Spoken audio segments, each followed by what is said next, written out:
But it's Bug's family who has the most coping ahead. Parents and grandparents were totally caught off guard. They're devastated. The parents, the family, everybody is devastated. This is totally out of character. In Salt Lake, I'm Karen Allyn, Fox 13 News. Sheila and 7-year-old Marissa Bell, arithmetic is not a favorite subject. Now you put down your 2,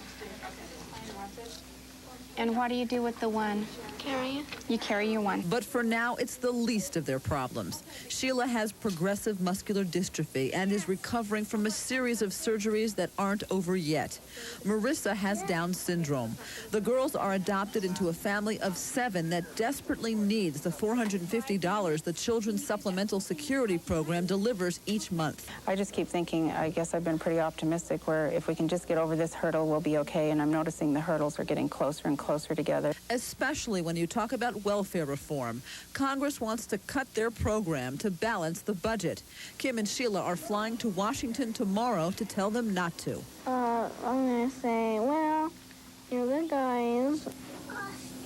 You're perfectly, and you better have more money. If the trip to Washington fails, if Congress cuts the money Kim needs to care for Sheila and Marissa, Kim will have to do something she'll never get over. If I lost the financial support, I truly feel I would not keep doing this. It would be more than I'm able to do. And I would have to admit defeat and make alternative plans. That means placing the girls in state institutions, which would cost taxpayers even more. You know how it feels to have struggling and stuff. But you're going to tell them. Yes. And then they'll understand. They'll never. In North Salt Lake, I'm Karen Allyn, Fox 13 News. Fox heard it on the grapevine. Just outside Little Cottonwood Canyon is La Caille, the upscale, picturesque restaurant with the look and ambiance of 18th century French chateau.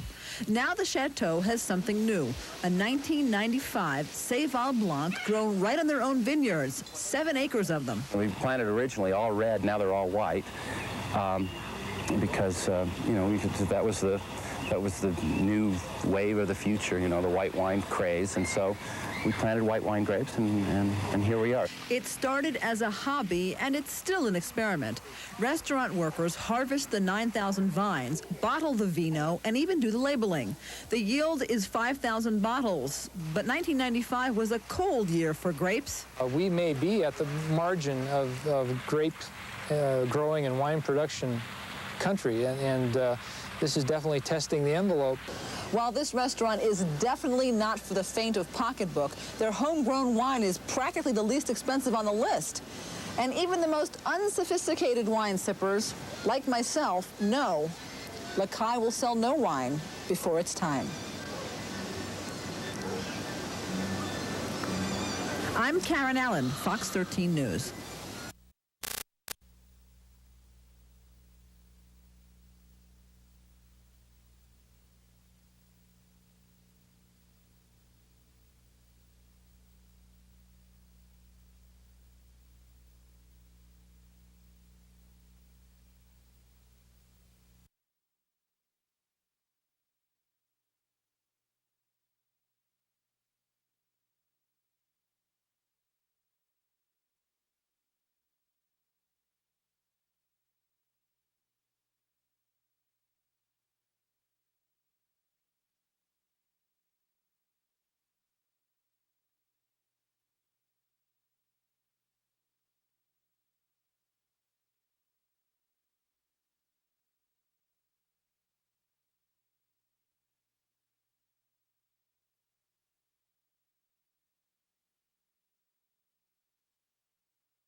It's hard to understand why the southern Prince George's County town of Clinton isn't named after the Miller family. After all, the Millers owned more than half the town at one point, and they still own a good part. There's a lot of them, but the most famous is Thomas V. Mike Jr., the country lawyer who's as comfortable here as he is with the folks that make. While his political career has taken him to the top of the state's leadership, he's still a hometown boy, staying close to the modest roots that gave him his start. I went to work in a grocery store when I was 10. My mother sent me there just to get me away from herself and the 5 sisters that I had, because I was pestering them and bothering them and teasing them. It was the grocery store his grandfather built in 1913 and now sells liquor and meats. He worked there until he was 24 years old. Brother Mark and daughter Melanie run it now, but he's the one. For what you did for my daughter when she went through college. Thank you very much. You know, she had to be an exceptional child because only the taken care of, okay? And she's going now for her doctorate degree in what is computer science. He helps youngsters get to college, but if it weren't for his mother, he wouldn't have made it there himself. She was the only one of her 6 brothers and sisters to go to college, and when her 10 encouraged over my father's objections, all of us to go to college and graduate. My mother would sneak money to me every week just to kind of as a way to pay me off to stay in college, use it for spending money, but just stay in college and do well. From his father, he learned to love work. He's held 2 jobs ever since he can remember. My father didn't believe in the child. Everybody got treated the same, you know, like not very well. You know, but you learn later on in life that work ethic that you got to get instilled in you. You didn't have time for mischief. Or sports, scouts, or many other fun opportunities Miller now says he missed out on. But it paid off. He practices law out of another building his grandfather built. When I got into law school, I wanted to be like Atticus Finch in To Kill a Mockingbird, to come back to my hometown. And go home he did. But he also came here to Annapolis as a bill drafter. And he's been here ever since, 30 years, the last 12 of them at the top of the Senate. For that, he earns a place in history as the longest-serving president. But it hasn't been easy. And the hardest part of all is they want somebody who's enthusiastic all of the time. So that means that even though you're crying inside, you've got to fake it so you can make it, and to coin a phrase. I mean, you have to really be enthusiastic, say there's going to be a better day tomorrow. When one door closes, another door is going to open. And that's the toughest part of leadership, I think. How often do you have to do that? Oh, probably once a week at least. Most of us, I think, function on a sort of a narrow band of emotions. Mike is one of those individuals whose emotions range from way over here to way over here, depending on the occasion. My father used to fly off the handle at times, and we couldn't figure why. And I think I perhaps have that, at least my wife thinks I do. And I'm not sure what makes me do that. So I mean, if I'm maybe I'm too complicated for myself even, I'm not certain. And I cry all the time. Not because not for myself or my environment, but I'm very sentimental. History takes an important part in Miller's life and thought. He's immersed in it, says he can predict the future from studying the past. He's always expanding his home library. And this is all biography. These are my favorite books. I've read every one of these books, some of them 2 and 3 times. My wife says we're the only family in Southern Maryland with a spotlight in our bedroom, you know, so I've got a spotlight on my books, you know, and I've got them piled up all over around my bed. And somehow I can never find the right book. I've got literally thousands and thousands of books at home. And then at night I have to search to find the one I want. While he nurtured the growing political career, his wife stayed home and raised 5 children. They've been married 32 years. At 55, Miller's a grandfather.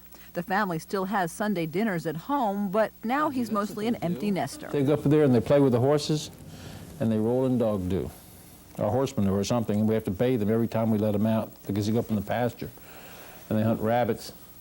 Growing up with a sense of history. I'm in awe every day at where I am and of the fact that I'm serving in the Maryland Senate. When I leave, I don't want any buildings named after me, or any roads or anything like that. I'd just like somebody to say that the Senate of Maryland was a better place for Senator Thomas V. Mike Miller, Jr. having been there. In Clinton, Karen Allyn, State Circle.